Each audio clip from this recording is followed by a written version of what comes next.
کل ہم نے آپ کی خدمت میں یہ جو کتاب آپ سب کو دی گئی ہے عمرہ مفردہ، اس کے اوپر لکھا ہوا ہے، تو آپ سب سے گزارش کروں گا کہ اس کو اگر آپ کے پاس ہے تو اس کو کھول لیں، اور تاکہ اگر آپ کے سامنے عبارت بھی ہو تو آپ کو سمجھنے میں انشاءاللہ زیادہ آسانی ہوگی۔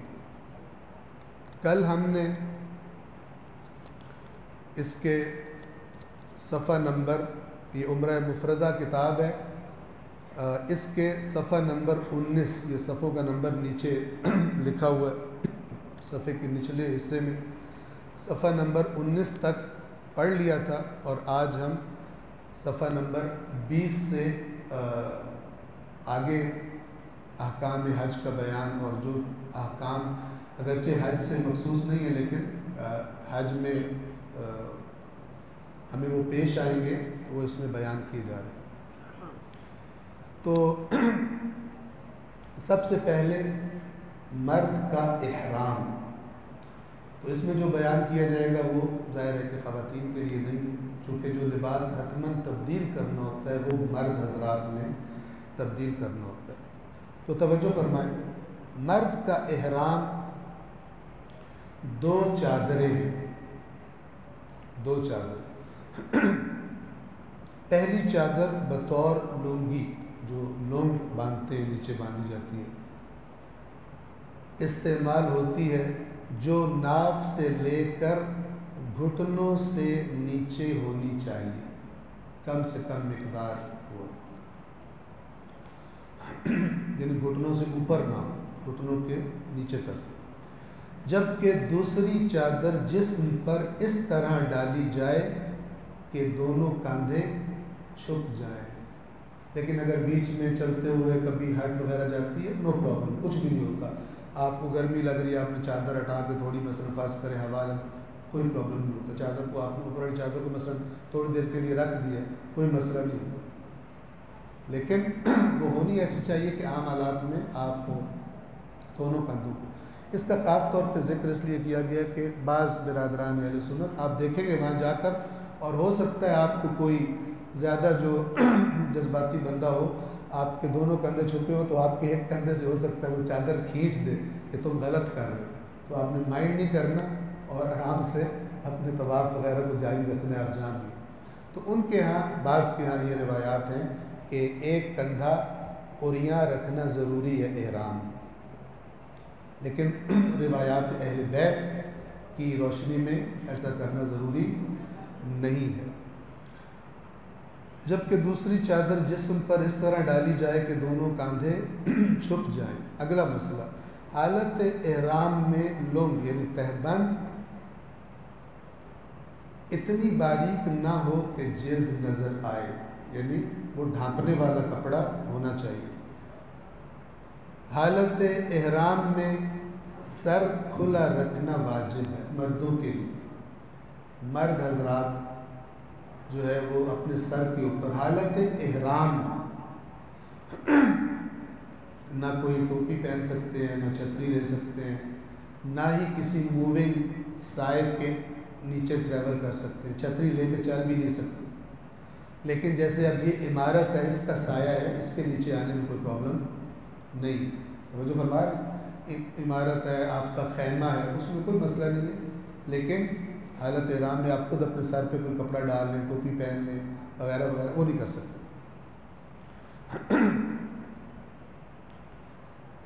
سر کو کسی قسم کی ٹوپی یا کسی دوسری چیز سے ڈھانپنا مرد کے لیے حرام ہے۔ یہ چھت اوپر ہے، اس کو سر ڈھانپنا نہیں کہتے، سر ڈھانپنے سے آپ سمجھ سکتے ہیں، یعنی سر کے اوپر کوئی چیز رکھنا نہیں کر سکتے۔ اگلا مسئلہ، احرام بغیر صلہ ہونا چاہیے۔ یہ صلے سے کیا مراد ہے؟ جب ہم جو کپڑے پہنتے ہیں ان کو انسانی بدن پر فٹ آنے کے لیے خاص ڈیزائن میں بنایا جاتا ہے، تو اس میں کوئی ایسی چیز نہ بنائی گئی، بس کپڑا۔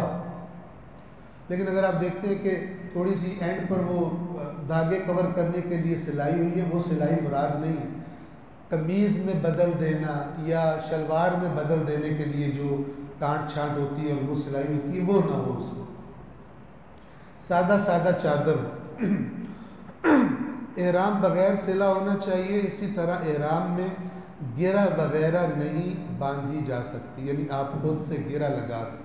البتہ اس معاملے میں بعض کے فتاوی ہیں اور بعض گرہ کے علاوہ ایک اور رنگ سا یہ وہ بتاتے ہیں، وہ آپ کی خدمت میں جن کو پرابلم ہو، بہت زیادہ پرابلم کوئی ہو، ان کو عرض کر دیا جائے گا، ورنہ عام حالات میں بنیادی مسئلہ یہ ہے کہ گرہ وغیرہ لگانا احرام کو صحیح نہیں ہے۔ اگلا مسئلہ، احرام کے نیچے سلی ہوئی چیز نہیں پہنی جا سکتی۔ کوئی کہے کہ میں تو آج تک نہیں لنگ باندھی تو مجھے پرابلم ہے، تو میں نیچے مثلا کچھ پہن لیتا ہوں، اوپر احرام باندھ، تو نیچے بھی اس کے سلی ہوئی چیز نہیں، یہ صرف مردوں کے لیے پہنی نہیں جا سکتی، مثلا بنیان، نیکر وغیرہ۔ اگلا مسئلہ، سردی سے بچنے کے لیے احرام کے اوپر احرام پہننے میں کوئی حرج نہیں، آپ 2 چادریں اوپر لے لیں اگر سردی ہو تو، لیکن ابھی فی الحال گرمی ہے، یہ مسئلہ آپ کو پیش نہیں آئے گا۔ سوتی کپڑے اور سفید رنگ کا احرام پہننا مستحب ہے، مثلا ریشم وغیرہ یا مثلا اس طرح کے کپڑے بہت مہنگے فلاں وہ نہ ہو، سفید رنگ مستحب ہے۔ اور گویا یہ بھی انسان کو، جیسے میں نے کہا نا، یہ قیامت کی ایک پریکٹس ہے، مرنے کی ایک پریکٹس ہے، تو یہ 2 کپڑے بھی گویا کہ انسان کا کفن ہے، کہ اپنی مرضی کے کپڑے اتار کے مثلا اس میں آتے ہیں۔ خالص ریشم کے کپڑے کا احرام پہننا حرام ہے، یہ عورتوں پر بھی ایسے ہے، خالص ریشم جسے کہتے ہیں، وہ ریشم کے کیڑے والی۔ مرد کا احرام بنے ہوئے کپڑے کا ہونا چاہیے، یعنی احرام چمڑے، کھال اور کمبل کی طرح اس طرح کی چیزوں کا نہ ہو۔ کمر پر بیلٹ وغیرہ اس نیت سے باندھی جا سکتی ہے کہ اس میں رقم، پاسپورٹ وغیرہ رکھا جا سکے، ٹھیک ہے، وہ بیلٹس وغیرہ ملتی بھی ہیں، کیونکہ جب آپ احرام میں ہوتے ہیں تو آپ نے مثلا اپنے پیسے وغیرہ یا پاسپورٹ مثلا اگر آپ کے پاس ہو، قیمتی چیز ساتھ رکھنی ہے تو آپ اس بیلٹ میں رکھ لیں، تو آپ اس سے ارادہ کیا کریں گے، یہ اس مسئلے کے لیے پہن رہا ہوں، ورنہ احرام کو سنبھالنے کے لیے بیلٹ نہیں پہن سکتے، اس کی طرف توجہ فرمائیں۔ بہت سارے کام نیت سے ان کا حکم بدل جاتا ہے، جیسے ابھی آگے آ جائے گا، حالت احرام میں کوئی بھی چیز اپنی زینت کے لیے پہننا وہ جائز نہیں، کیونکہ اللہ تعالیٰ گویا چاہتا ہے کہ انسان اپنے آپ کو فراموش کر دے اور توجہ اس کی اللہ اور اس کی اطاعت کی طرف ہو، تو اپنی زینت کرنا، اپنے آپ کو ذرا بنا سنوار کے رکھنا، یہ احرام میں نہیں جائز۔ لیکن بعض نے پوچھا کہ مثلا ہم سن گلاسز پہن سکتے ہیں، تو اگر آپ نے سن گلاسز اس لیے پہننی ہے کہ حاجی صاحبان بھی دیکھ لیں کہ میں نے اس برانڈ کی حنت جو ہے وہ لایا ہوں وہاں سے خرید کے اور بہت زبردست ہے، تو یہ حرام ہے۔ اس نیت سے چاہے آپ انگوٹھی پہنیں، چاہے کوئی بھی چیز پہنیں، لیکن اگر آپ اینک کس لیے پہن رہے ہیں، اور اللہ سب سے بہتر ارادوں کو جانتا ہے اور نیتوں کو جانتا ہے، اس لیے پہن رہے ہیں کہ آپ کو سورج آنکھوں کو تکلیف دیتا ہے، تو پھر کوئی حرج نہیں۔ اسی طرح انگوٹھی اگر زینت کے لیے پہنی ہے اور تو پھر نہیں جائز، لیکن اگر بعض پتھروں جن کا پہننا مستحب ہے، روایات میں استحباب کی نیت سے، مستحب ہونے کی نیت سے اگر پہنی ہے تو جائز ہے، توجہ فرما رہے ہیں۔ اسی طرح مثلا گھڑی ہے، اگر صرف نیت یہ کہ میں نے کیونکہ وقت دیکھنا ہے مثلا اس لیے میں نے پہنی تو پھر ٹھیک ہے، لیکن اگر یہ ہے کہ میری گھڑی سارے دیکھیں کہ مثلا کیسی گھڑی ہے اور پوچھیں مجھ سے کہ کہاں سے لیے، کتنے کی ہے، تو یہ حرام۔ بس زینت کے لیے، خود نمائی کے لیے احرام میں کوئی بھی کام نہیں کیا جا سکتا۔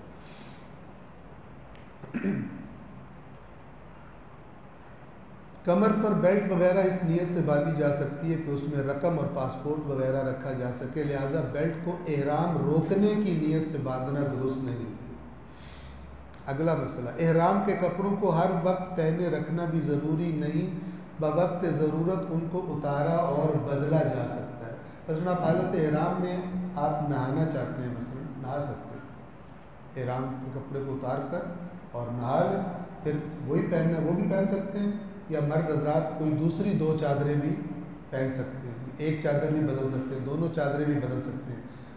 تو احرام کی حالت کپڑا چینج کرنے سے ختم نہیں ہوتی، لیکن جب تک مرد حالت احرام میں ہے اس وقت تک سلا ہوا کپڑا نہیں پہن سکتا۔ نہیں، آپ یہ بھی نہیں کر سکتے کہ میں نہانے جا رہا ہوں تو دوسرے کپڑے پہن کے شلوار قمیض واپس آ کے کر، ایسا بھی نہیں کر سکتے۔ جب تک آپ کی حالت احرام باقی ہے آپ ہرگز سلا ہوا کپڑا نہیں پہن سکتے۔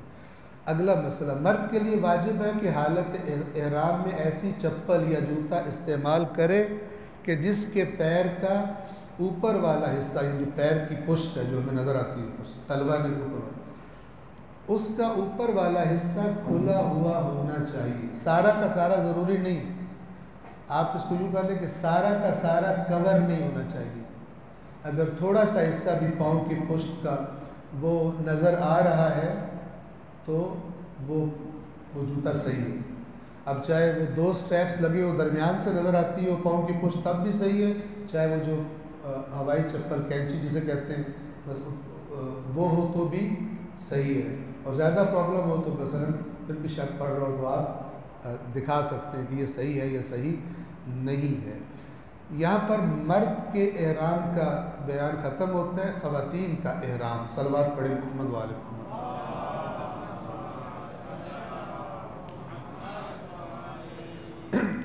خواتین کا احرام سلا ہوا ہونے میں کوئی حرج نہیں ہے۔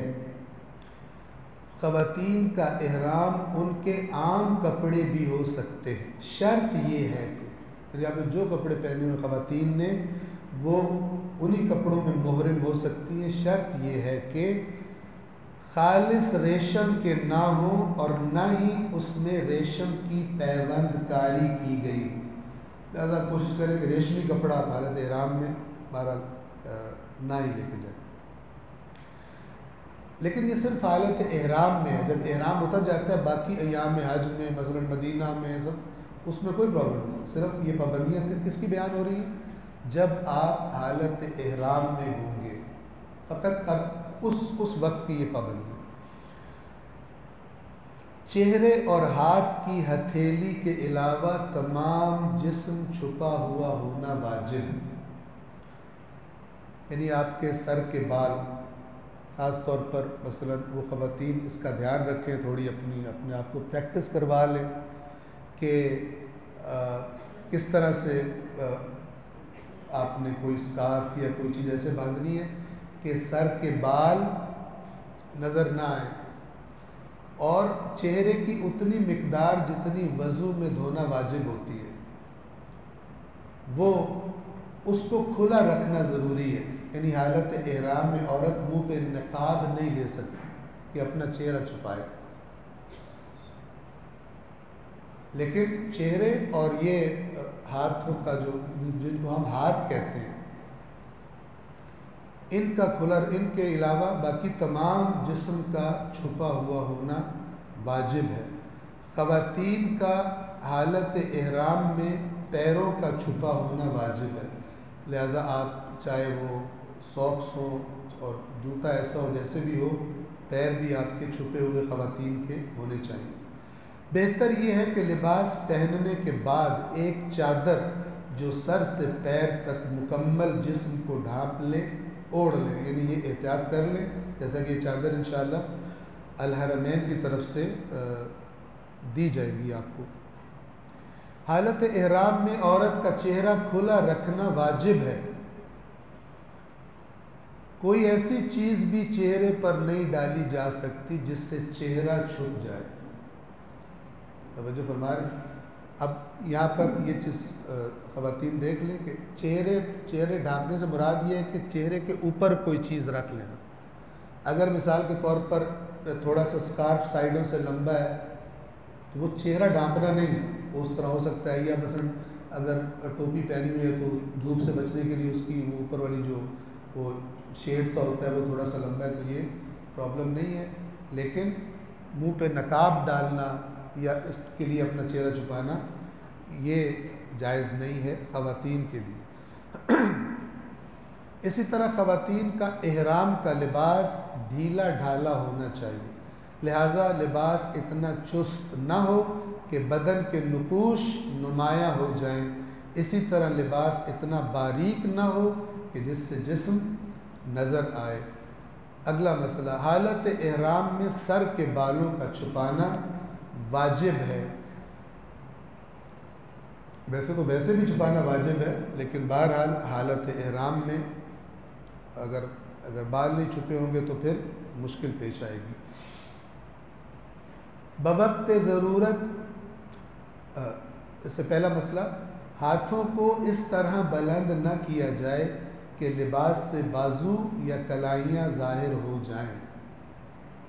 غلطی سے تھوڑا بہت ہو جائے نادانستہ تو پرابلم نہیں ہے، لیکن آپ یاد رکھیں احرام آپ کو آپ کے اندر کیئرفلنس پیدا کرنے اس کی ایک حکمت ہے کہ آپ الرٹ رہیں کہ کہیں میں نافرمانی نہ کروں۔ تو یہ کیئرفلنس جتنی زیادہ ہوگی تو اتنا بہتر اور صحیح رہے گا احرام۔ اور توجہ کیجیے، اگر کبھی مثلا اچانک سے کوئی کام کرتے ہوئے تھوڑی کلائی یا بازو نظر آ گئی، اچانک سے فوراً کور کر لیں، کوئی مسئلہ نہیں، جان بوجھ کے یہ کام نہ کریں۔ بوقت ضرورت خواتین لباس بدل سکتی ہیں، جیسے مرد احرام کا لباس بدل سکتے ہیں، خواتین بھی بوقت ضرورت لباس کو بدل سکتی ہیں۔ صلوات پڑھیں محمد و آل محمد۔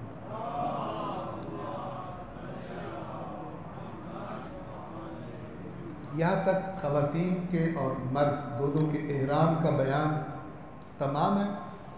اگلا مسئلہ ہے احرام کی نیت، کیونکہ میں نے آپ کو بتا دیا تھا، دوبارہ تکرار کر رہا ہوں، کپڑے پہننے سے احرام شروع نہیں ہوتا۔ مرد وہ 2 کپڑے پہن لیں، 2 چادریں پہن لیں، احرام شروع نہیں ہوتا۔ خواتین وہ کپڑے جس میں انہوں نے مہرے ہونا ہے پہن لیں، احرام شروع نہیں ہوتا۔ احرام کب شروع ہوتا ہے؟ نیت اور تلبیہ کے بعد۔ نیت احرام، یہ صفحہ نمبر 22 ہے۔ سادہ لفظوں میں احرام باندھتا ہوں، خاتون ہے تو باندھتی ہوں، عمرہ مفردہ کے لیے، عمرہ تمتع کے لیے، حج تمتع کے لیے، یہ 3 قسم کی نیتیں ہوتی ہیں۔ قربتاً الی اللہ، اور بار بار میں یہ ساتھ تکرار کرتا رہوں گا کہ یہ نیت زبان سے تکرار کرنا ضروری، زبان پہ لانا ضروری نہیں ہے، لیکن کوئی احتیاطاً کہنا چاہے زبان پر اپنی تسلی کے لیے تو کوئی حرج نہیں۔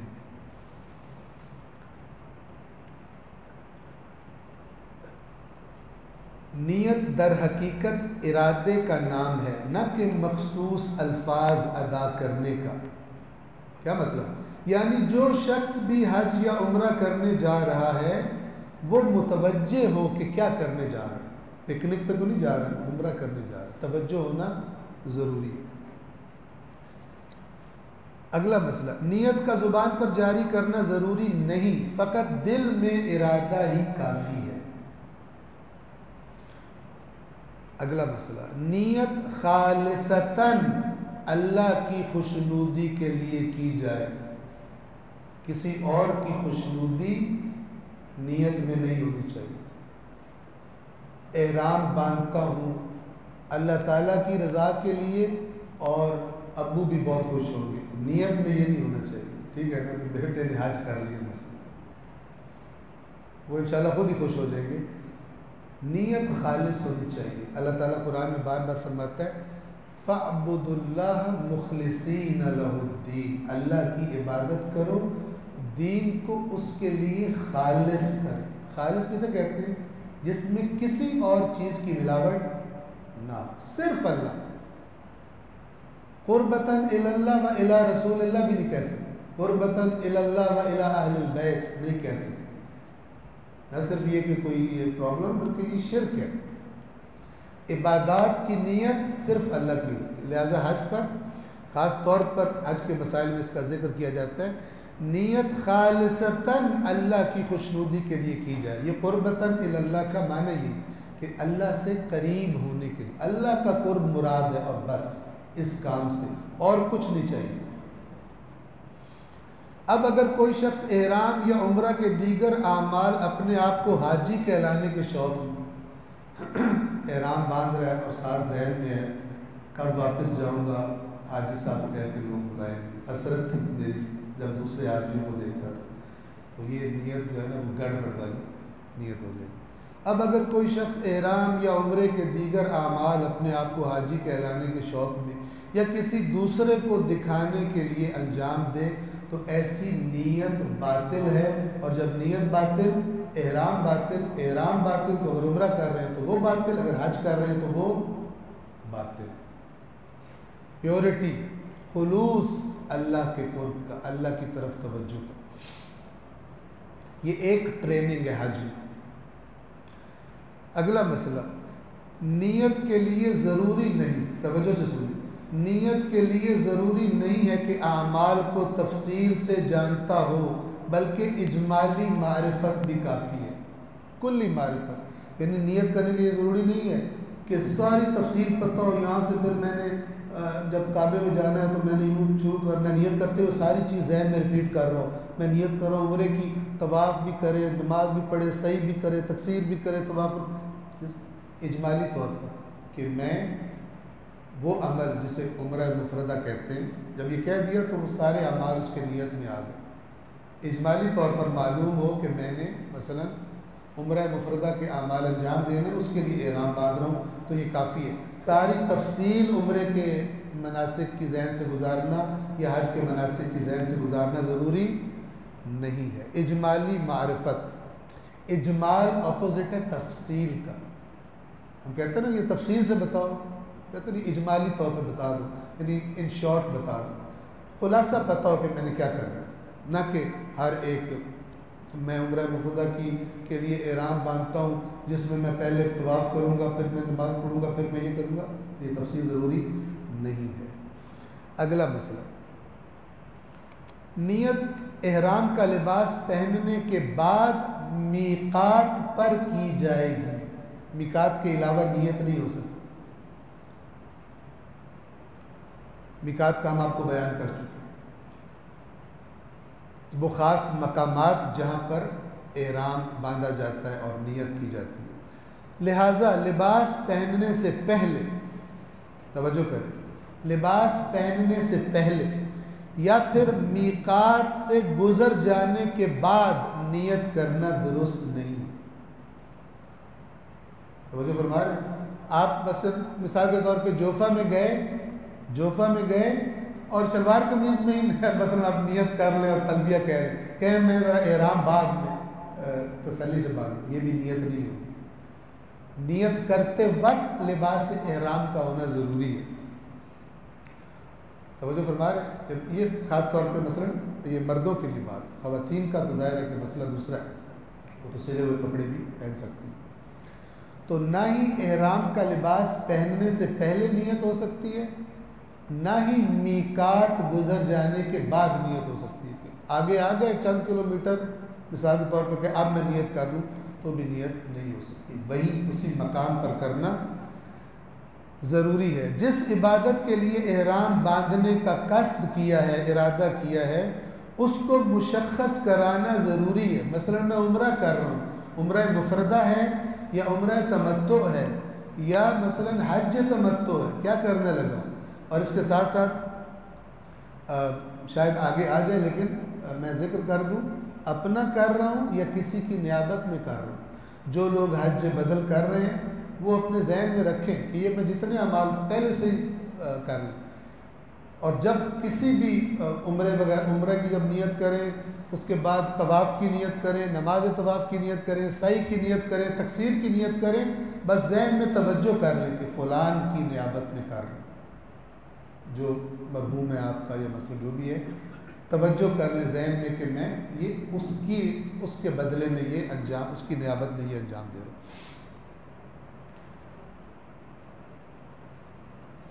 اگر عمرہ مفردہ یا عمرہ تمتع کسی دوسرے کی طرف سے انجام دے رہا ہو تو اس کی جانب سے قصد کرنا ضروری ہے، وہی بات۔ دو واجب نمازوں کے درمیان احرام باندھنا مستحب ہے، مثلا مغرب عشاء کے یا ظہر اور عصر کے درمیان مستحب ہے۔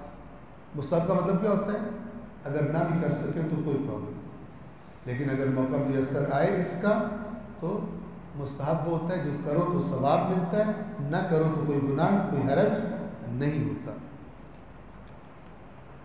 احرام کی نیت کرنے سے پہلے 6 رکعت نماز دو دو کر کے، جیسے فجر کی نماز پڑھی جاتی ہے، ٹھیک ہے، 2 رکعت نماز پڑھتا ہوں احرام کی، مستحب قربتاً الی اللہ، 2 رکعت 2 رکعت 2 رکعت، 2 بھی پڑھ سکتے ہیں، 4 بھی پڑھ سکتے ہیں، 6 بھی پڑھ سکتے ہیں، جتنی آسانی سے ہو سکے۔ لیکن اگر آپ نے کوئی واجب نماز ادا کی ہے، ظہر پڑھی ہے، عصر پڑھی ہے، یا مغرب پڑھی ہے، یا عشاء پڑھی ہے، یا مثلا فجر کا وقت ہے، فجر کی نماز پڑھی ہے، فجر کسی بھی واجب نماز کے بعد اگر احرام باندھنا ہے، آپ نے نیت کرنی ہے، تو پھر یہ نمازیں پھر یہ مستحب نہیں ہے، پھر وہ واجب نماز ان کا کام کرے گی۔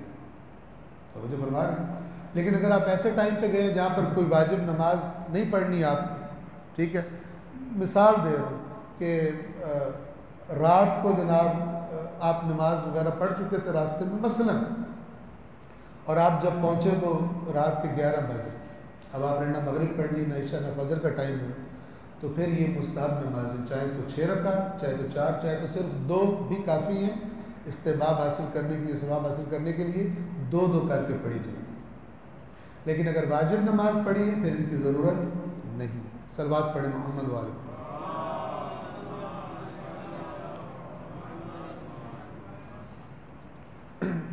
اگر نابالغ بچہ ہو یا ایسا بچہ جو نیت نہیں کر سکتا تو پھر اس کا ولی یا کوئی دوسرا اس کی طرف سے نیت کرے گا۔ اگر اس کا ولی ساتھ ہے تو وہ نیت کرے گا، مثلا باپ نیت کر لے گا، اگر نہیں تو ماں نیت کر لے گی۔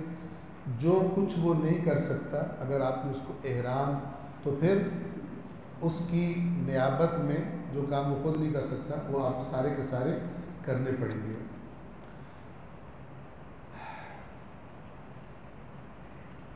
ایک یہاں پر حدیث لکھی ہوئی ہے، امام محمد باقر علیہ السلام نے فرمایا، جو شخص حج کے لیے اس راہ کو طے کرتا ہے، اگر اس میں 3 خصلتیں نہ ہوں تو وہ اللہ کی توجہ کا مرکز نہیں بنتا۔ اللہ کی ہر وقت ہر ایک کی طرف توجہ ہے، وہ کسی چیز سے غافل نہیں ہے۔ اس توجہ کا مطلب ہوتا ہے رحمت والی توجہ، عنایات والی توجہ، ورنہ اللہ کو ہر وقت فرعون پہ بھی توجہ تھی، ابو لہب پر بھی توجہ تھی، اللہ غافل ہوتا ہی نہیں۔ جب آپ تم مجھے یاد رکھو میں تمہیں یاد رکھوں گا، اللہ کچھ نہیں بھولتا، لا یضل ربی ولا ینسا، نہ میرا رب بھٹکتا ہے نہ بھولتا ہے۔ تو وہ اللہ کی صفت ہے، جب کہا جائے میں تمہیں یاد رکھوں گا اللہ کی طرف سے، یا میں بھی تمہیں بھول جاؤں گا جس طرح تم بھول گئے تھے، تو یہ باتیں کیا کہہ رہی ہوتی ہیں؟ میں تم پہ وہ رحمت نہیں کروں گا جو اپنے ان بندوں پہ کرتا ہوں جو مثلا مجھے یاد رکھتے ہیں یا میری طرف توجہ کرتے ہیں، یہ مراد ہوتی ہے۔ جو شخص، اب یہ حاجیوں کے لیے تو بڑا امپورٹنٹ ہے کہ وہ سارا زحمت بھی کرے اور اللہ کی توجہ کا مرکز نہ بنے، تو خسارہ ہی خسارہ۔ اور یہ جو خسارہ ہے یہ رقم کا خسارہ نہیں، یہ رقم سے بہت زیادہ بڑا خسارہ ہے۔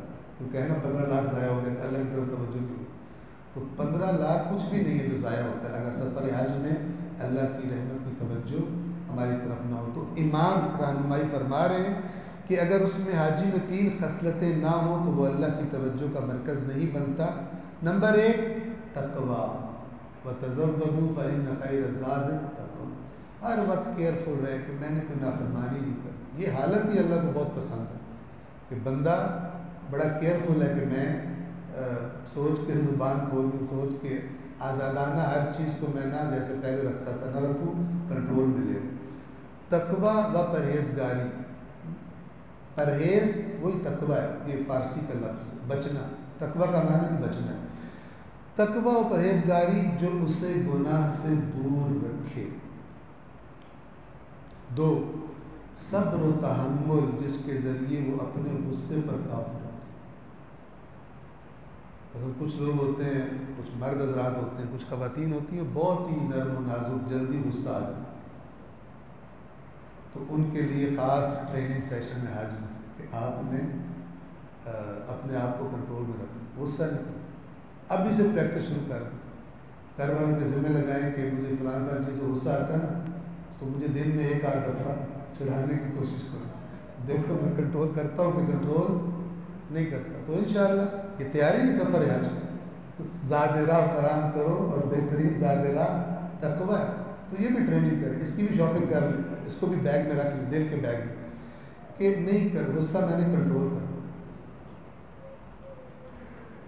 صبر و تحمل جس کے ذریعے وہ اپنے غصے پر قابو رکھے، اور 3 اپنے ساتھیوں کے ساتھ اچھا سلوک کرے، اس کی پریکٹس بھی گھر میں شروع کریں، جو گھر میں آپ کے ساتھی ہیں، اگر بیوی ہے تو اپنے میاں اور بچے وغیرہ، میاں ہے تو بیگم بچے وغیرہ، ذرا اپنے سلوک میں مزید، ویسے پہلے انشاءاللہ اچھا ہوگا لیکن مزید تبدیلی آ جائے، پتہ چلے کہ نا حاجی تیار ہو رہا ہے، مثلا صحیح وہ والا تیار ہو رہا ہے جو اللہ رسول اور اہل بیت نے بتایا، نہ کہ صرف پیسوں سے اور کپڑوں سے تیار ہو رہا ہے، ٹھیک ہے، بلکہ اپنی طبیعت کی تبدیلی سے بھی حاجی صاحب مثلا تیار ہو رہے ہیں۔ صلوات پڑھیں محمد وآل محمد۔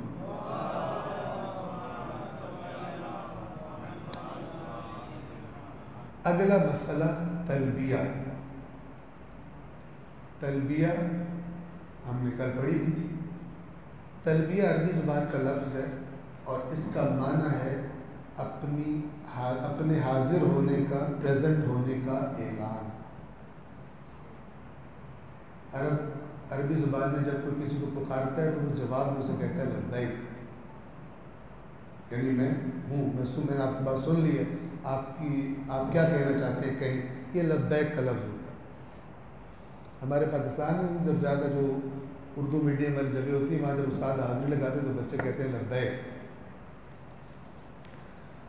تلبیہ، احرام کی حالت میں تلبیہ ایسے ہی ہے جیسے نماز میں تکبیرۃ الاحرام۔ نماز کب شروع ہوتی ہے؟ تکبیرۃ الاحرام سے، آپ نے کہیں اور آپ حالت نماز میں چلے، انٹر ہو گئے، داخل ہو گئے، اسی طرح حالت احرام میں داخل کب ہوتے ہیں؟ تلبیہ سے۔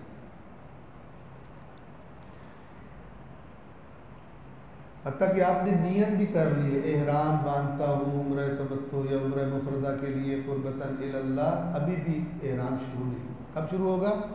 جیسے نیت کرنے سے نماز شروع نہیں ہوتی، کب شروع ہوتی ہے؟ تکبیرۃ الاحرام سے۔ اسی طرح احرام شروع ہوتا ہے تلبیہ سے۔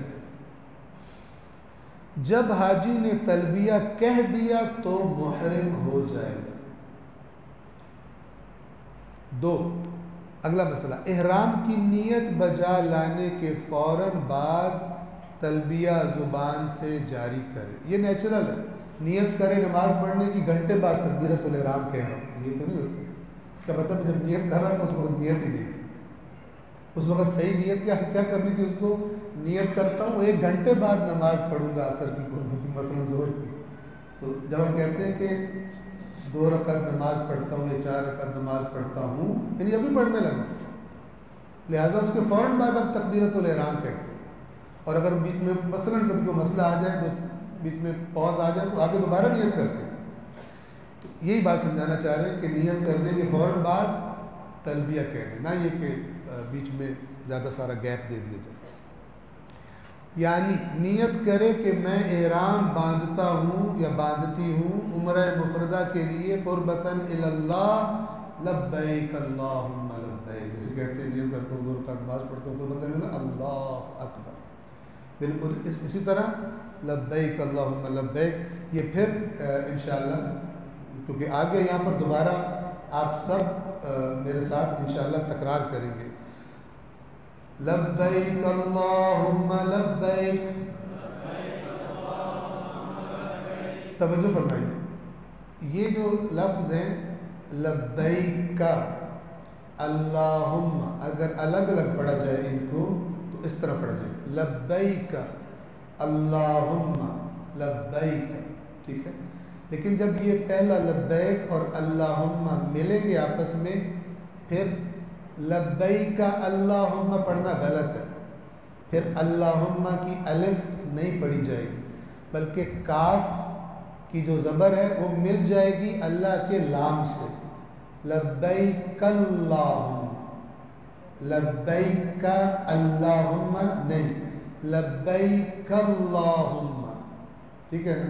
تو اس طرح کریں، لبیک اللہم لبیک،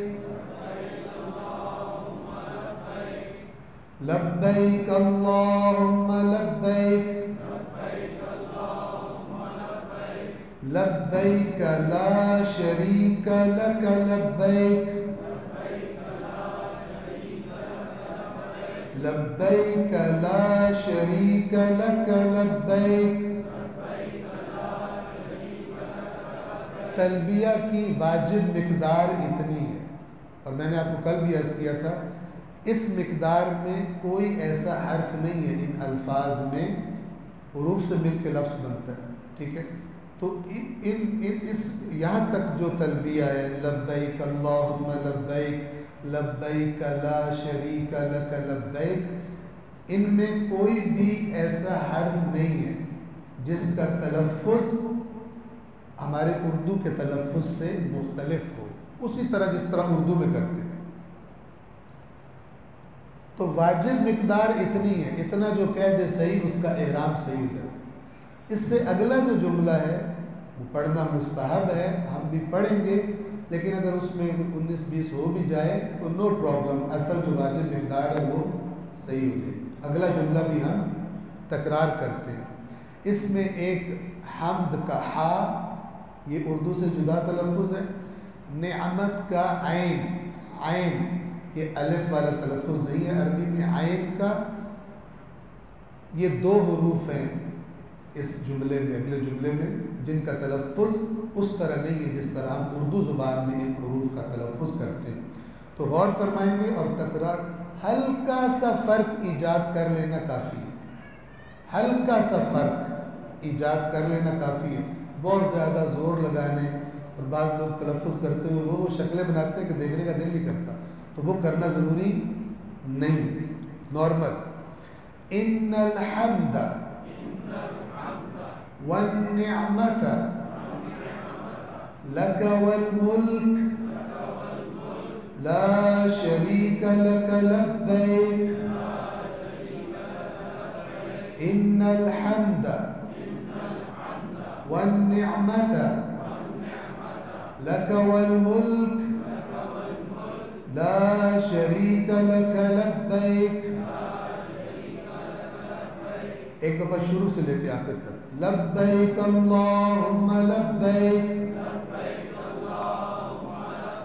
لبیک لا شریک لک لبیک، ان الحمد والنعمت لک والملک لا شریک لک لبیک۔ پر محمد و آل محمد صلوات۔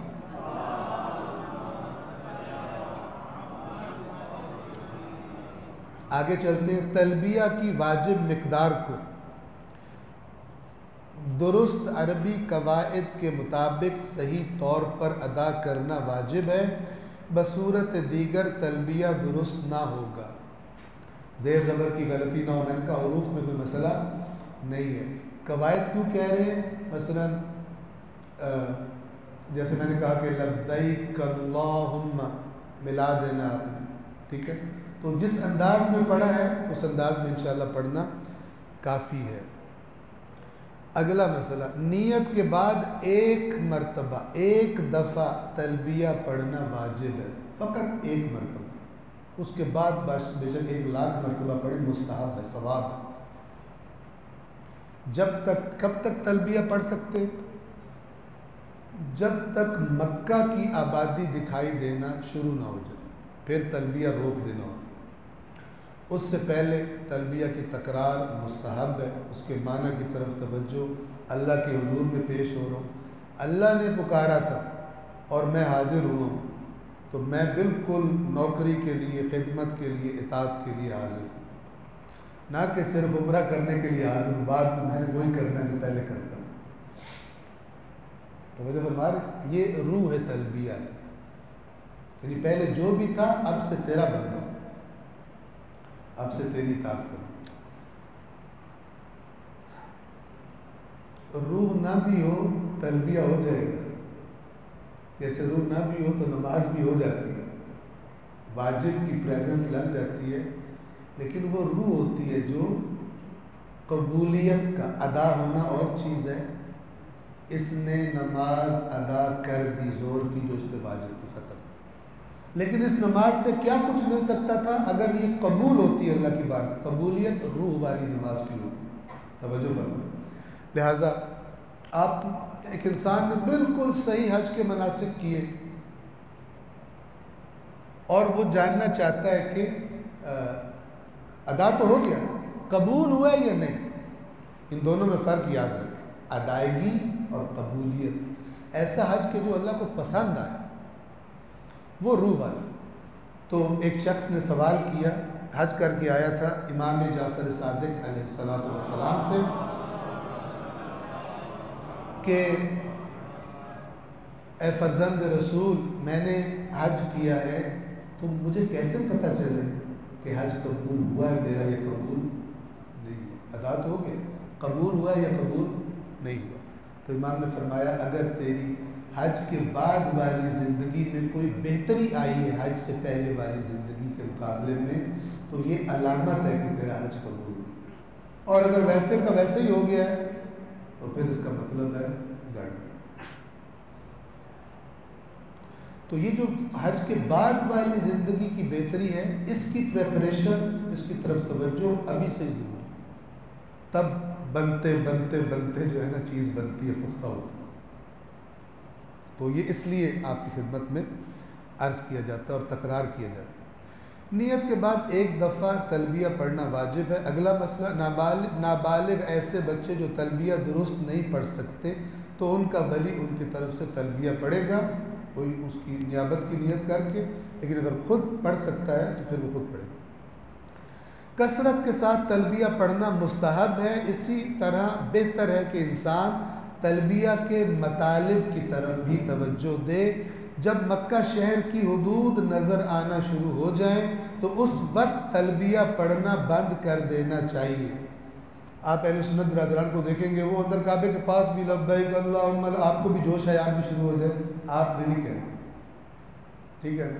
ابھی کچھ دن پہلے مثلا روایات اہل بیت کی روشنی میں نماز جب پڑھ رہے ہوتے ہیں جماعت کے ساتھ تو سورہ حمد جب ختم ہوتی ہے تو آمین نہیں کہہ سکتے۔ ابھی 2 دن پہلے ایک ہمارے جاننے والے ہیں، ان کا مجھے میسج آیا کہ قبلہ یہ تو میں نے آج تک نہیں سنا تھا، تو یہ پچھلی نمازیں باطل ہو، وہ ہر آمین، ویسے فرادہ میں بھی آمین کہتے رکھتے اور جماعت میں بھی آمین کہتے تھے۔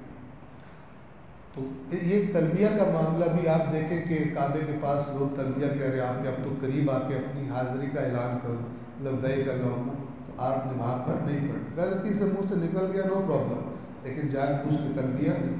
کب تک پڑھ سکتے ہیں؟ جب تک مکے کی آبادی سامنے نہیں آ جاتی۔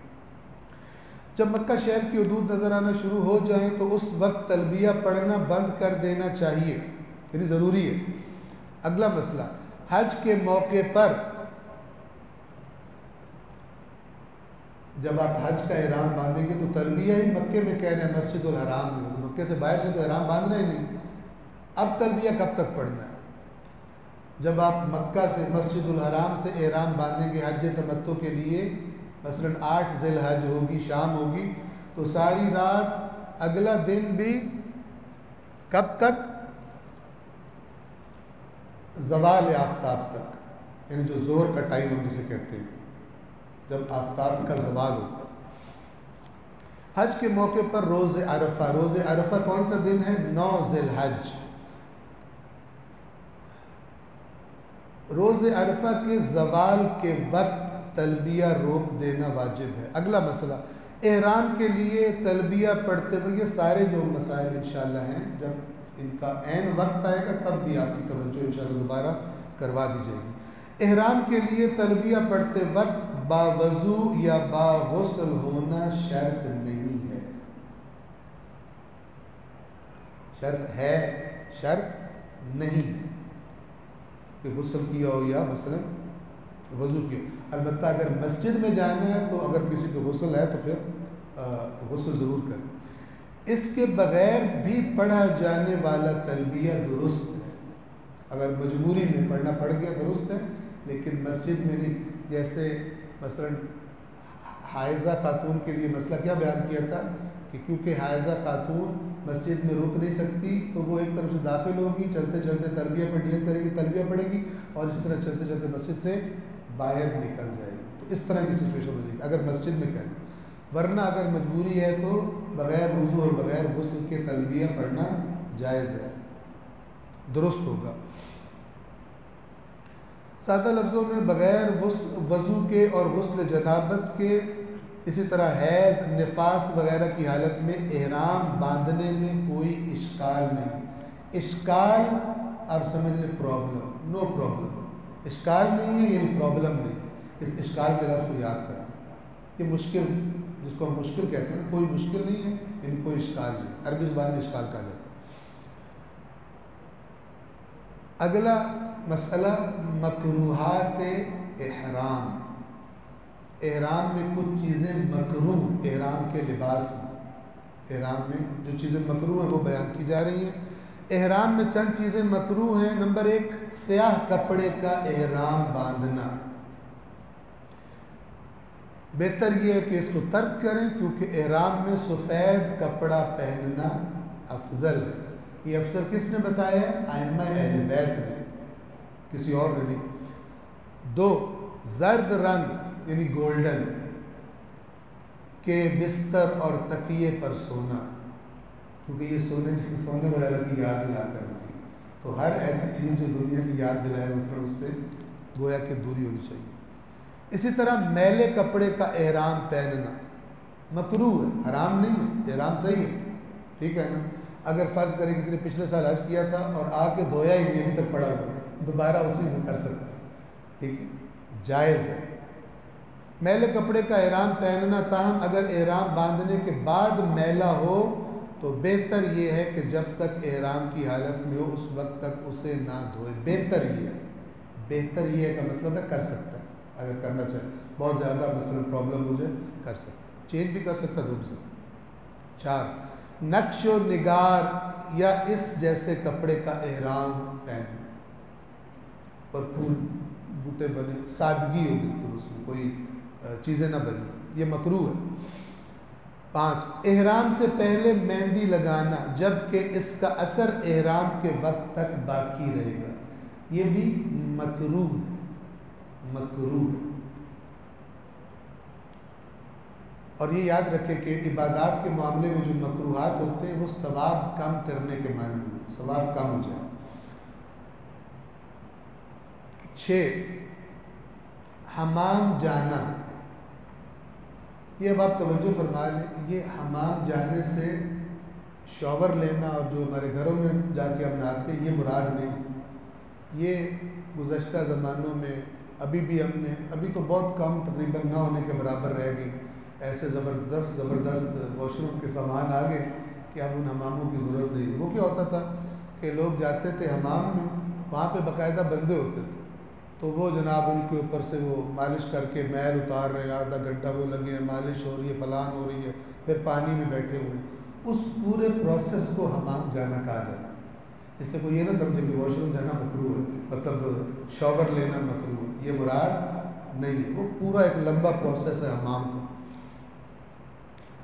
آگے سے تھوڑی وضاحت ہو جائے گی. بلکہ احتیاط یہ ہے کہ محرم جسم کو نہ ملے نہ گھسے. یہ وہ ملے گھسے وہی بندے کرتے تھے جو صفائی کرتے تھے باڈی کی، وہ مکروہ. توجہ فرما رہے، خود بھی ایسا نہ کرے. نمبر 7، مسئلہ نمبر 7، کسی کے پکارنے کے جواب میں لبیک کہنا، یہ بھی مکروہ ہے. کیونکہ اب آپ صرف اللہ کے، آپ کی ساری رائٹس جو ہے نا وہ ایکسکلوسیو اللہ کی، تو وہ لبیک بھی کسی دوسرے کو کہنا مکروہ ہے. صرف لبیک اللہم لبیک. روایت میں بعض جو حضرات جو غلو کا شکار ہوئے ائمہ کے زمانے میں، تو روایت میں ہے کہ امام جعفر صادق علیہ الصلاۃ والسلام کو ایک شخص نے آ کے بتایا کہ مولا فلان شخص نے تلبیہ پڑھا ہے، اللہ کی جگہ آپ کے نام پر لبیک کہا، اللہ کی جگہ آپ کا نام دیا۔ جیسے ابھی بھی بعض اوقات ہم معاشرے میں دیکھتے ہیں جن چیزوں میں پہلے اللہ کا نام زیادہ آتا تھا، اب اللہ کا نام کم کیا جاتا ہے تو ائمہ کا نام زیادہ بیچ میں ڈال دیتا۔ تو اس نے کہا کہ اس نے حج کے تلبیہ میں، اس کو کوئی کنفیوز نہ کرے، بس ہم کہتے ہیں لبیک لبیک، امام حسین کہتے ہیں لبیک یا حسین، یہ تلبیہ والا لبیک نہیں ہے۔ وہ جو فرما رہے ہیں یہ تو عام بندے کو بھی لبیک کہا جا سکتا ہے کہ میں حاضر ہوں، تلبیہ کی بات ہو رہی ہے۔ تو تلبیہ میں امام کو بتایا گیا فلان شخص نے لبیک اللہم کہنے کی جگہ آپ کا نام لیا،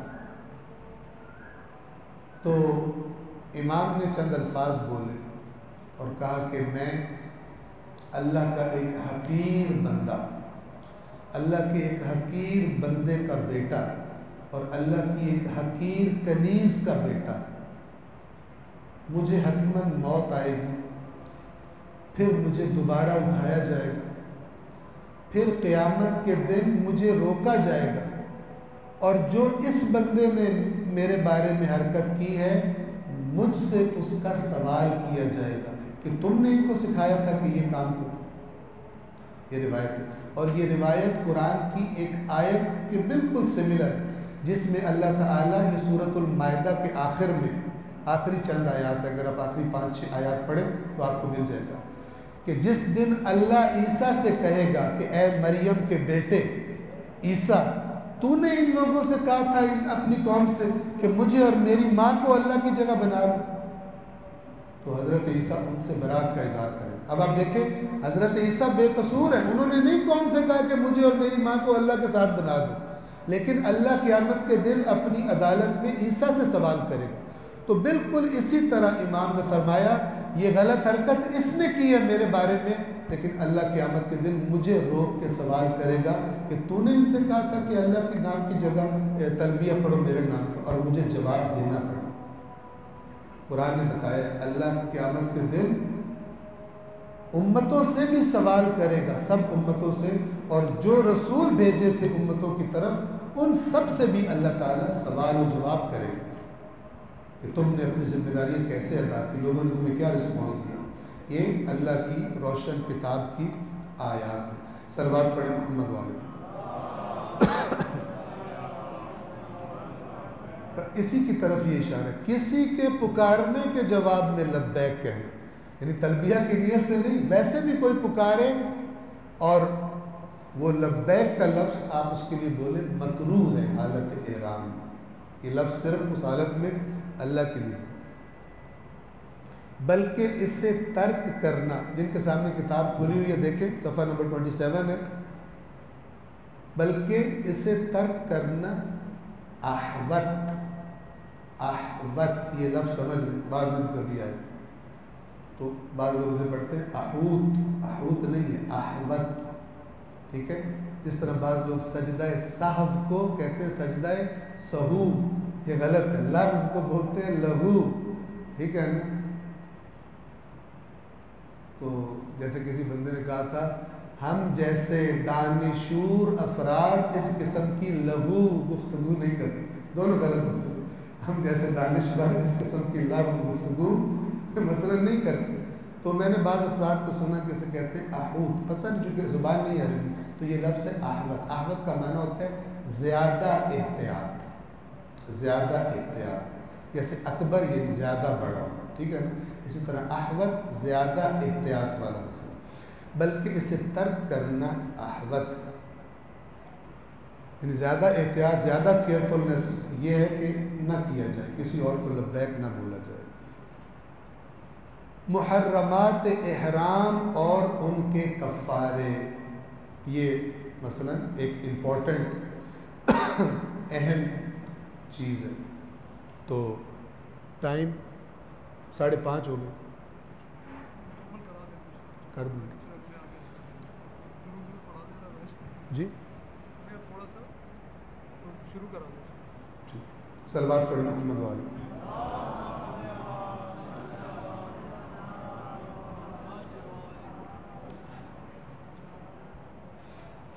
جب آپ محرم ہوں گے، حالت احرام میں چلے جائیں گے، تو چند چیزیں آپ پر حرام ہو جائیں گی جو عام زندگی میں حلال تھی۔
ایک بار پھر صلوات پڑھیں محمد والے۔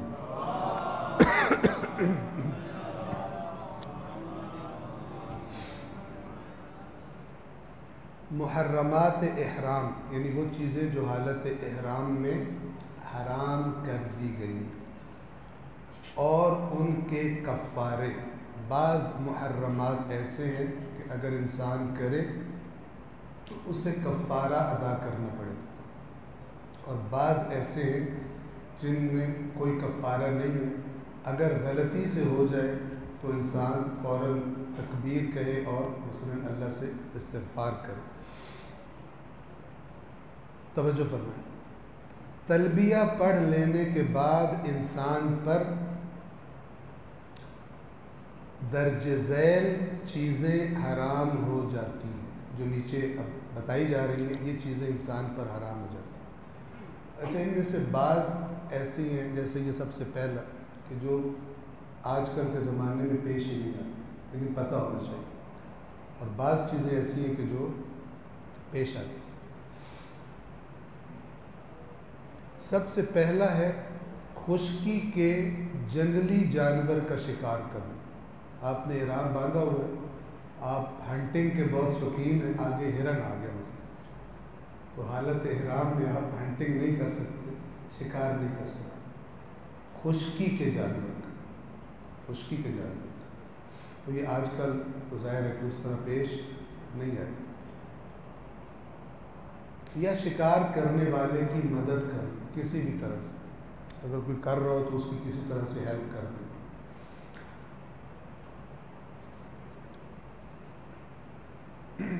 حالت احرام میں خشکی کے، اس کی وضاحتیں، حالت احرام میں خشکی کے جنگلی جانوروں کا شکار کرنا یا شکار کرنے والے کی مدد کرنا حرام ہے۔ دریائی جانوروں کے شکار کرنے میں کوئی حرج نہیں ہے، جیسے مچھلی وغیرہ کا شکار کرنے اور ان کے کھانے میں کوئی اشکال نہیں۔ محرم کے لیے شکار کا گوشت کھانا حرام ہے، یعنی کوئی شکار کر کے لایا ہو، شکار کا گوشت کھانا حرام ہے۔ ویسے گوشت کھانا حرام نہیں ہے، ٹھیک ہے، جو عام ذبح کے طریقے سے اور اس طرح ہوتا ہے، لیکن شکار کیا گیا گوشت نہیں کھا سکتا، چاہے خود کیا ہو شکار، چاہے کسی اور نے کیا۔ محرم کے لیے شکار کا گوشت کھانا حرام ہے، چاہے شکار خود کیا ہو یا کسی دوسرے نے کیا ہو، چاہے وہ شکار کرنے والا حالت احرام میں ہو یا نہ ہو۔ آپ کا کوئی سعودی عرب میں فرینڈ ہو، آپ کو اپنے شکار کا گوشت گفٹ بھیجے، حالت احرام میں نہیں کھا سکتے مثلا۔ پالتو جانوروں کے ذبح کرنے اور کھانے میں کوئی اشکال نہیں، کوئی پرابلم نہیں، جیسے مرغ وغیرہ اور اس طرح، جیسے گائے، بکری، بکرا، مرغ وغیرہ۔ حالت احرام میں لال بیگ، مچھر، کھٹمل، چھپکلی، چیونٹی وغیرہ وغیرہ یہ جو حشرات الارض ہیں ان کو مارنا حرام ہے، ٹھیک ہے نا؟ آپ کسی چیز کو مار نہیں سکتے، کسی جانور کو، جاندار کو، کسی کیڑے مکوڑے کو مار نہیں سکتے۔ حالت احرام میں کبوتر کو مارنا یا اس کا گھونسلہ اور انڈوں کو نقصان پہنچانا جائز نہیں۔ حرم کی حدود میں جانوروں کا شکار حرام ہے، چاہے حالت احرام میں ہوں یا نہ ہوں۔ حرم کی حدود میں اوور آل ہی حرام ہے جانوروں کا شکار کرنا، احرام میں نہ بھی ہو تب بھی۔ اگر کسی جانور سے انسان کو نقصان پہنچنے کا خوف ہو تو اس کو مارنا یا اپنے سے دور کرنا حرام نہیں، جیسے سانپ، بچھو وغیرہ، نقصان پہنچنے کا اندیشہ ہو، ٹھیک ہے، تو پھر انسان اس کو دور کر سکتا ہے یا مار سکتا ہے اگر ضروری ہو تو، حرام نہیں ہے۔ کفارہ کسے کہتے ہیں؟ حالت احرام میں شکار کرنے، اور اس کے کفارے مختلف اور بہت زیادہ ہیں، لہذا مناسک حج کی کتابوں میں دیکھیں۔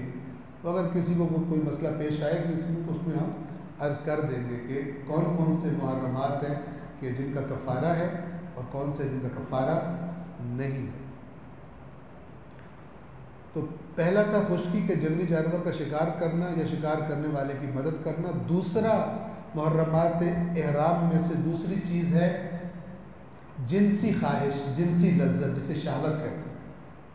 عربی زبان میں شہوت ہر شدید خواہش کو کہتے ہیں، لیکن اردو زبان میں ہم اس کو زیادہ تر جنسی لذت کے مسائل میں استعمال کرتے ہیں۔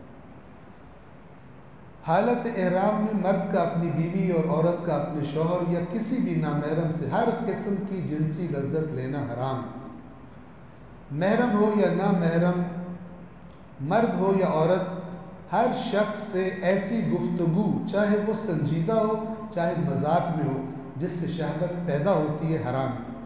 حالت احرام میں اپنے اختیار سے کوئی ایسا کام کرنا جس سے غسل واجب ہو جائے، مرد پہ غسل واجب ہو جاتا ہے، ٹھیک ہے، خود لذتی کا کوئی ایسا کام کرنا، یہ حرام ہے۔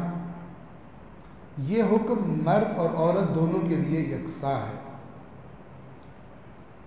یعنی خود اپنے سے بھی انسان کوئی جنسی لذت والا کام نہیں کر سکتا، حرام ہے۔ ویسے بھی حرام ہے، لیکن حالت احرام میں تاکید بڑھ گئی ہے اس میں۔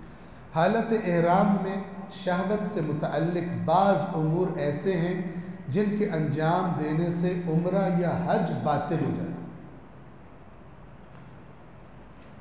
اور بعض میں باطل نہیں ہوتا لیکن کفارہ ہوتا ہے، اور اس کا کفارہ ایک اونٹ ہے۔ نمبر 3، حالت احرام میں نکاح پڑھنا۔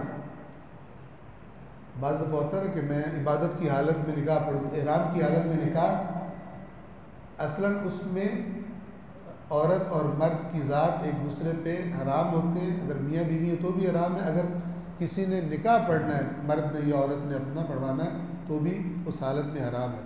حالت احرام میں اپنے لیے یا کسی دوسرے کے لیے نکاح پڑھنا، محرم نکاح پڑھ بھی نہیں سکتا، یا نکاح کا گواہ بننا حرام ہے۔ اسی طرح حالت احرام میں عقد کی مجلس میں شریک ہونا بھی درست نہیں۔ اگلا مسئلہ، حالت احرام میں کیا جانے والا عقد نکاح باطل ہے، انویلڈ ہے۔ اگلا مسئلہ، عقد کی حرمت، یعنی نکاح پڑھنے کی حرمت اور اس کے باطل ہونے میں عقد دائم اور مؤقت میں کوئی فرق نہیں۔ عقد دو قسم کے ہوتے ہیں، عقد دائم جسے نکاح عام طور پہ کہا جاتا ہے، اور عقد مؤقت جسے متعہ کہا جاتا ہے، دونوں جائز نہیں ہے حالت احرام میں، کوئی فرق نہیں۔ احتیاط اس میں ہے کہ محرم چاہے مرد ہو یا عورت اپنی شادی کا پیغام بھی نہ دے۔ انسان کے حالت احرام میں پیغام بھیجتا ہوں برکت ہوگی اس میں، تو حالت احرام میں پیغام بھیجنا بھی جائز نہیں ہے، اور اگر ایسا کوئی کرے نکاح وغیرہ کا تو اس کا کفارہ ایک اونٹ ہے، بکرا بھی نہیں۔ نمبر 4، چوتھی چیز جو حالت احرام میں حرام ہے، خوشبو لگانا یا سونگھنا۔ خوشبو لگانا یا سونگھنا، حالت احرام میں عطر، پرفیوم، ٹھیک ہے نا، مشک، زعفران، عنبر، وہ تمام چیزیں، توجہ کریں، وہ تمام چیزیں جو خوشبو عرف عام میں جنہیں خوشبو کے طور پہ استعمال کیا جاتا ہے، وہ جڑی بوٹیاں ہوں، وہ یہ پرفیوم ہو جو آپ کے پاس ہے، عطر ہو، عود ہو مثلا جو عرب زیادہ تر ان کے ہاں استعمال ہوتا ہے،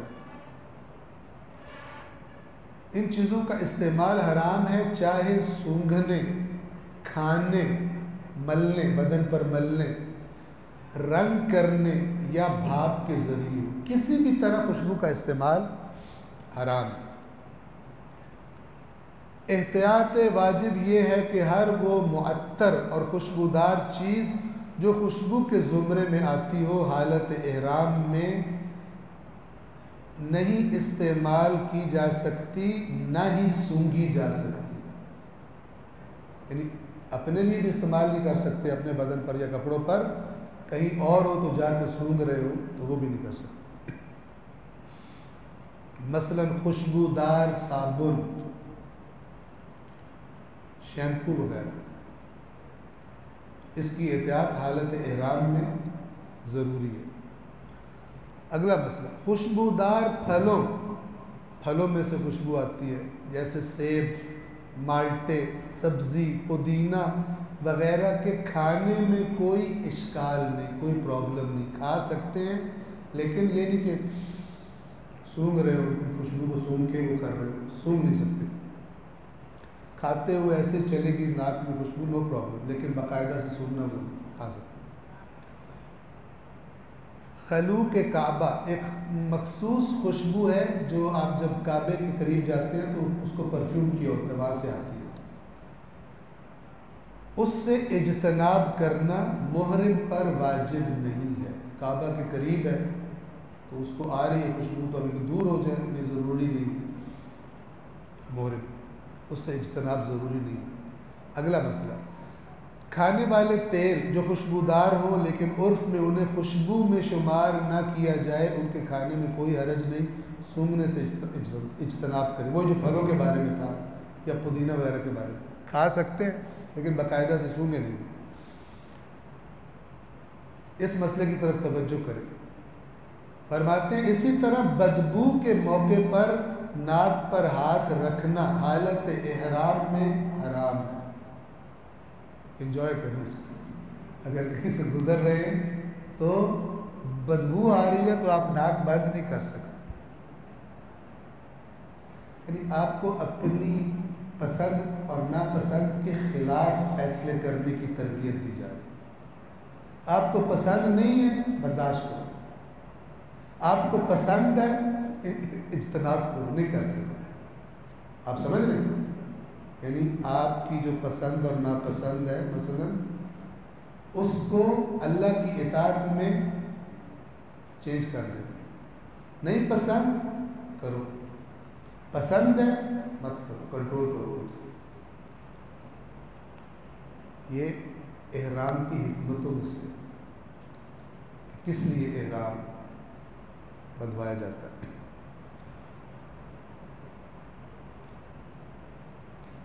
بدبو کے موقع پر ناک پر ہاتھ رکھنا حالت احرام میں حرام ہے، البتہ بدبو سے بچنے کے لیے تیز چلنے میں کوئی مشکل نہیں، تھوڑا تیز چل کے گزر جائیں لیکن اپنے ناک کو بند نہیں کر سکتے کہ مثلا میں نہ سنوں۔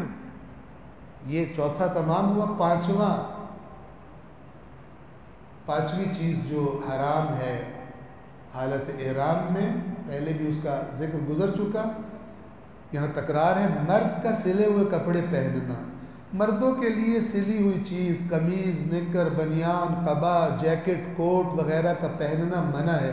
اسی طرح بٹن دار، بٹن لگے ہو، بٹن بند، بٹن کھل گیا، بٹن دار یا بنے ہوئے لباس کا پہننا چاہے وہ سلا ہوا نہ ہو درست نہیں ہے۔ لباس سے کیا مراد ہے؟ جس کو لباس کہا جائے، یعنی جس میں کوئی نہ کوئی کٹنگ کر کے جیسے بازو بنا دیا جاتا ہے، گلے کی جگہ بنا دی جاتی ہے، اس طرح۔ مثلا آپ کسی ٹیلر کو اپنے احرام کا کپڑا دیں اور اسے کو اس کو یوں بنا دو نا کہ میں یوں گلے میں ڈال لوں، بازو شازو نہ پڑا رہے، یہ حرام ہو جائے گا، اس کی چینج کرنی، سمپل 2 چادریں ہونی چاہیے۔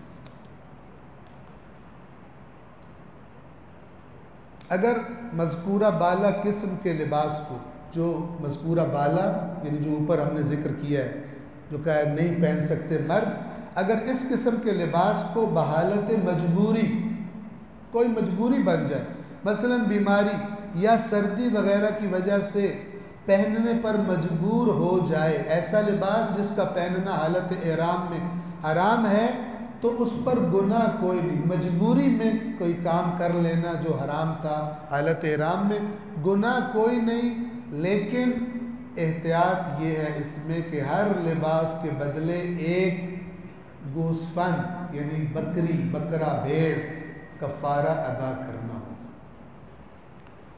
بعض معاملات ایسے ہیں کہ مجبوری میں اگر کرنے پڑ جائیں تو گناہ کچھ بھی نہیں، کوئی پرابلم نہیں حج پر، لیکن کفارہ دینا پڑے گا، وہ آ جائے گا آٹومیٹیکلی۔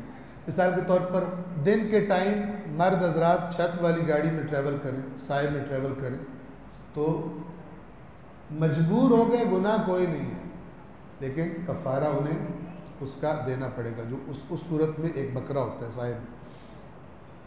سلے ہوئے بستر یا سلے ہوئے لباس پر بیٹھنے اور سونے میں کوئی حرج نہیں ہے۔ سلا ہوا لباس نیچے بچھا دیں، سلا ہوا بستر ہو مثلا، اس میں سونے میں کوئی حرج نہیں ہے۔ پہننا اور چیز ہے، اوپر بیٹھنا یا لیٹنا اور چیز ہے۔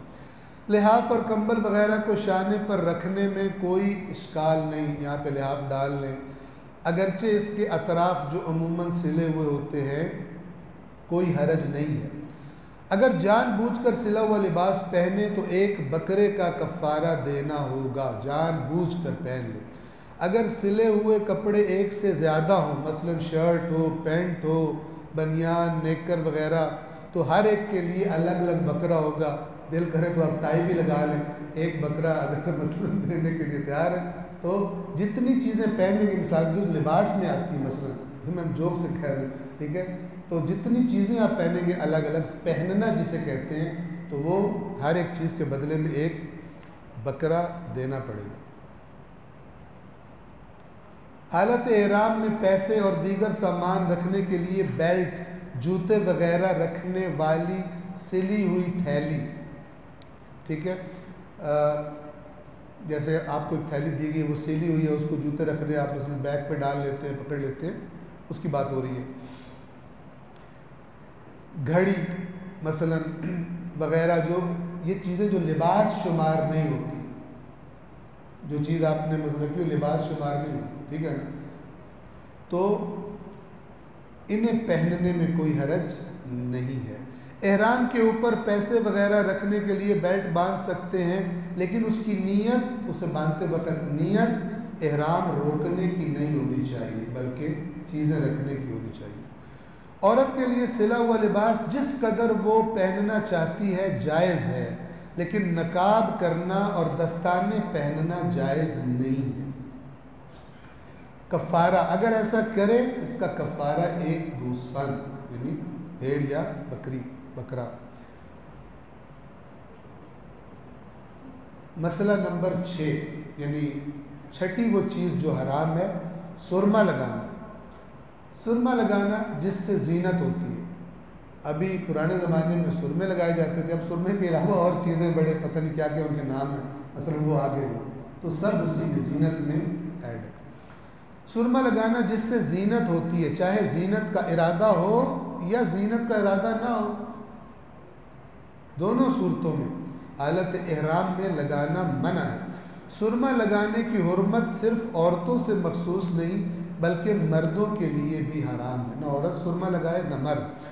سرما لگانا یا ایسی وہ تمام چیزیں جو بطور زینت آنکھ کے نقوش ابھارنے کے لیے استعمال کی جاتی ہیں، مثلا آئی لائنر اور مسکارا، ٹھیک ہے نا، وغیرہ، یہ تمام چیزیں لگانا حرام ہے۔ بحالت مجبوری مثلا دوائی کے طور پر سرما لگانے میں کوئی حرج نہیں، واقعاً اگر ایسا پرابلم ہے، ڈاکٹر نے یا مثلا حکیم نے پراپر کہا کہ یہ سرما آپ کو لگانا ہے، دوائی کے طور پر لگانے میں کوئی حرج نہیں ہے۔ کفارہ، سرما لگانے کا کوئی کفارہ نہیں ہے، لیکن اگر خوشبودار سرما ہو، خوشبو بھی آ رہی ہو، تو اس کا کفارہ ایک بکرے کا ہوگا، گوسفند کا۔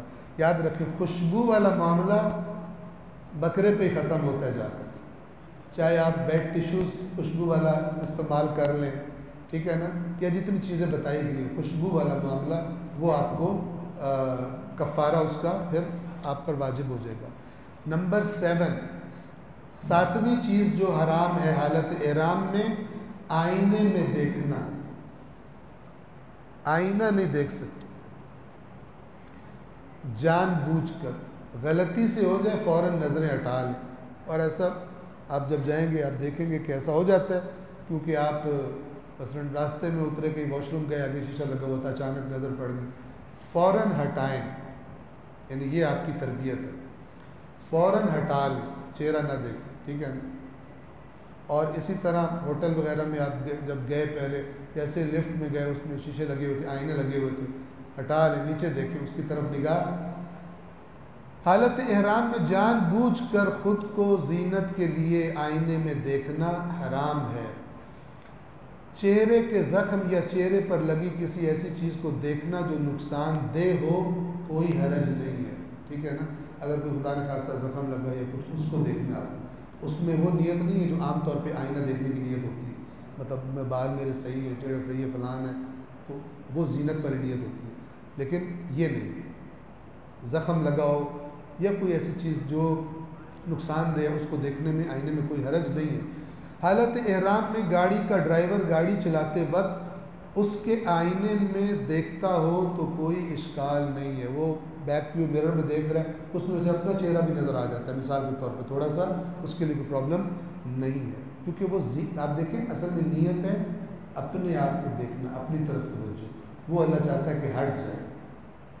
آپ اوور آل حالت احرام میں نا جو چیزیں آپ اپنے آپ کو سیٹ رکھنے کے لیے مثلا جن کا بڑا شوق ہے نا، ان کی طرف سے غافل ہو جائیں گے، یعنی اپنی پسند کو ایک دفعہ اگنور کر دیں۔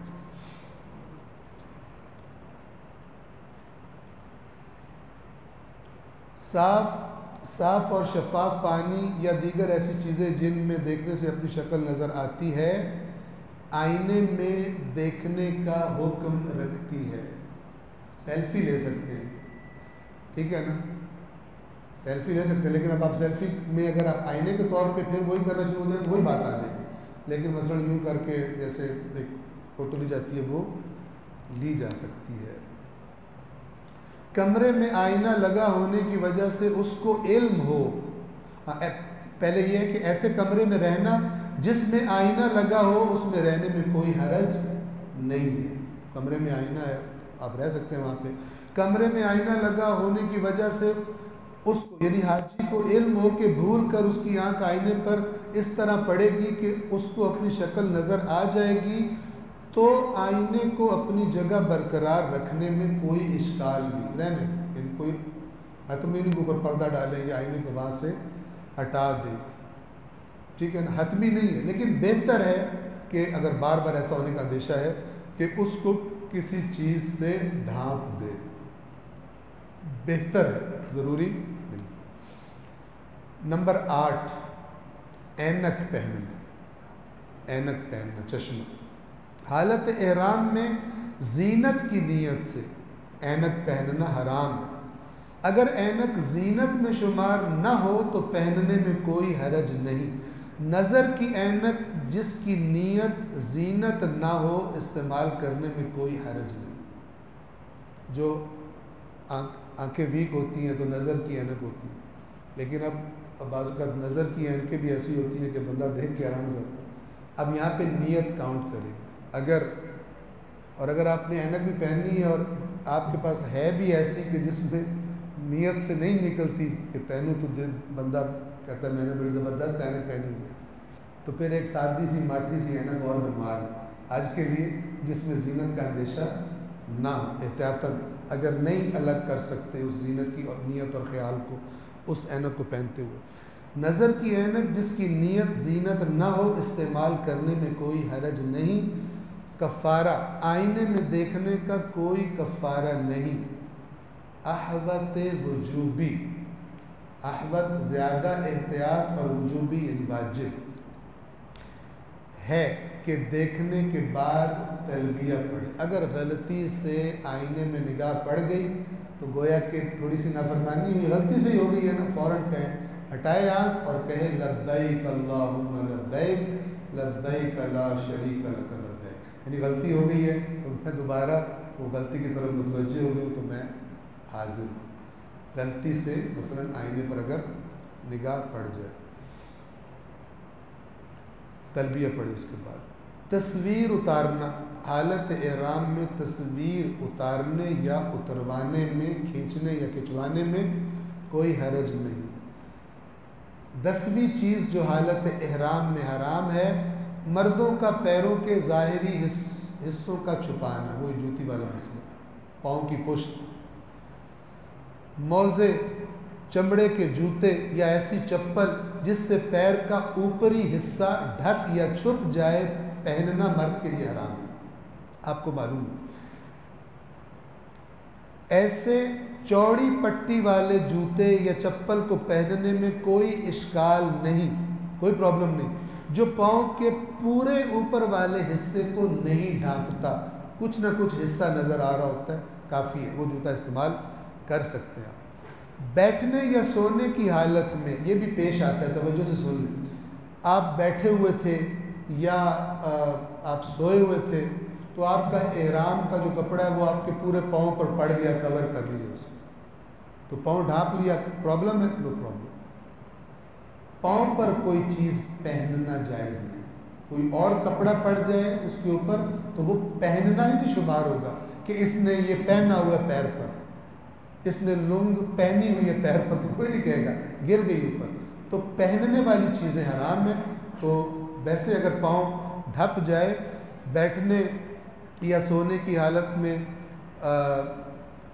پاؤں پر لحاف، کمبل وغیرہ رکھنے میں کوئی حرج نہیں، سوتے ہوئے آپ خود بھی پاؤں کو ڈھانپ سکتے ہیں۔ اسی طرح احرام کا لباس پاؤں پر آ پڑے تو بھی کوئی اشکال نہیں، خود بخود بھی آ پڑے تب بھی کوئی مسئلہ نہیں ہے۔ یہ حکم مردوں سے مخصوص ہے، عورتوں کے لیے نہیں ہے۔ عورتوں نے تو حتماً پاؤں پورا کا پورا چھپانا ہے۔ بہرحال اگر کوئی مرد حالت احرام میں ان چیزوں کو پہننے پر مجبور ہو، مثلا فرض کر ڈاکٹر نے کہا ساکس کے بغیر نہیں، حتماً ساکس پہنی، کوئی سکن کا پرابلم مثلا، تو احتیاطاً اوپری حصے پر پہننے والی چیز کو ہاڑ دے، مثلا جو پہنی ہوئی چیز ہلکا سا اس کو تھوڑا سا ہاڑ دے، ساکس ہیں تو اس طرح۔ کفارہ، اس کا کوئی کفارہ نہیں ہے۔ فسوق، فلا رفث ولا فسوق ولا جدال فی الحج، آیت میں آپ کو بتایا تھا۔ فسوق کا کیا مطلب ہے؟ یعنی جھوٹ بولنا، گالیاں دینا، دوسروں کے مقابل فخر کرنا، کسی بھی چیز پر اپنی، خواتین بیٹھی ہوئی بات ہوگی، اس کا مثلا میرے میاں نے نا میری برتھ ڈے پہ گفٹ دیا تھا، دوسرے نے کہا یہ کیا گفٹ ہوتا ہے، میرے میاں نے یہ کر دیا تھا، کسی بھی چیز پر فخر کرنا دوسرے پر، یہ فسوق، فسق ہے حالت احرام، ٹھیک ہے۔ دوسروں کے مقابل فخر کرنا حالت احرام میں حرام ہے۔ جھوٹ بولنا، گالیاں دینا، چاہے حالت احرام میں ہو یا نہ ہو، ہر حالت میں حرام ہے۔ یعنی اس مسئلے سے وہ یہ نہ سمجھے کہ ویسے حرام نہیں، دو گالی، ٹھیک ہے۔ تو حالت احرام میں اس کی حرمت زیادہ ہے، ویسے بھی یہ حرام ہے، لیکن حالت احرام میں بھی جو جاری رکھتا ہے تو وہ تو پھر بہت چیمپئن ہے اس کام پر، اس کو حالت احرام میں کوئی فرق نہیں پڑا۔ فخر کرنا یعنی اپنے منصب پر، تو وہ پتہ ہے میں کون، میں تو یہاں ویسے شو نہیں کرا رہا ہوں، میرا لوگوں کو پتہ چلتا ہے کام نہیں ہو، تو اس طرح کی باتیں کرنی، اپنے منصب پر، اپنے نسب پر، ہمارا خاندان، معلومات پر، میرے جیسا یہ جو مولانا صاحب باتیں کر رہے ہیں کچھ بھی نہیں، مجھے سے زیادہ پتہ ہے لیکن میں بتاتا نہیں، مثال بتاؤں کسی بھی چیز پر، یا اپنے عزیز و اقارب کے حوالے سے فخر جتانا، میرا رشتہ دار فلان ہے، میرا یہ فلان ہے، فخر جتانا حالت احرام میں حرام، یہ بڑی بڑی خطرناک بیماری ہے، لہٰذا اللہ تبارک و تعالیٰ نے اسے کنٹرول کرنے کا، اور حج کی آیات میں کل آپ نے سنا تھا اللہ تعالیٰ فرماتا ہے جس طرح پہلے اپنے باپ دادوں پہ فخر کرتے تھے اب اللہ کا ذکر کرو اسی طرح، بلکہ ان سے بڑھ کر تمہارے باپ دادا کا کیا مقابلہ اللہ کے ساتھ۔ اگر تمہارے باپ دادا میں کچھ خوبیاں تھیں اور اتنے بڑھ چڑھ کے جوش سے ذکر کرتے تھے ان کا، تو اللہ میں تو بہت خوبی ہیں، پھر اور زور سے اللہ کا ذکر کرتے۔ ٹھیک، بس یہ آپ کو پڑھ لوں۔ بس فخر جتانا کسی بھی حوالے سے حالت احرام میں حرام ہے۔ کفارہ، فسوق کا کوئی کفارہ نہیں، لیکن استغفار کرنا واجب ہے۔ یا اللہ مجھے معاف کر دے، عادت سے مجبور تھا، منہ سے نکل گیا، غلطی ہو گئی، دل سے یعنی استغفار کرے کہ آئندہ ایسا نہیں کروں گا۔ تو محرمات احرام میں سے ہم نے 11 بیان کر دیے اور آج اس سلسلے کو ہم یہاں پہ روک رہے ہیں۔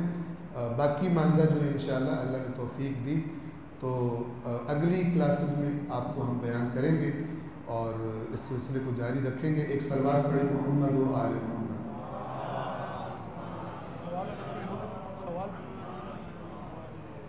ان چیزیں جو بیان کی گئی ان سے مربوط اگر کوئی کلی سوال ہو تو آپ کر سکتے ہیں، لیکن اگر شخصی مثلا عمومی سوال یہ شخصی ہے تو پھر ہم یہیں پر ہیں، جب انشاءاللہ کلاس ختم ہو جائے گی تو آپ لوگ سوال کر سکتے ہیں۔ ایک دفعہ پھر سلوات پڑھیں محمد و آل محمد۔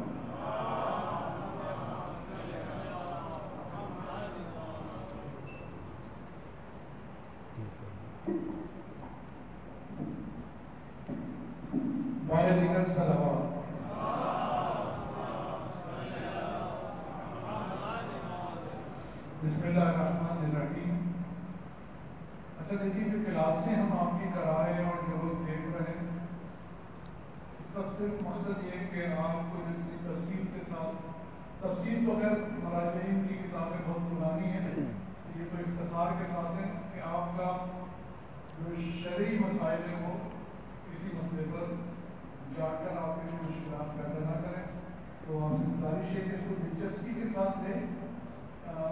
لوگ عموماً جو ہے وہ ان کا فوکس جو ہے نا وہ کیا ہے، سامان میں، اگلا سامان کو ملنے والا ہے تو آپ کو ملے گا، بغیر سامان کے ہم آپ کو نہیں ملیں گے۔ وہ نہ بھی یاد کرے آپ کو مل جائے گا، اس کے یاد کرنے سے کوئی فرق نہیں پڑے گا۔ تو اس لیے اس کی توجہ ہم آپ کی مبذول کرانا نہیں چاہتے۔ نمبر 1، آج آپ کی جو ویکسینیشن ہوئی ہے اس کا کارڈ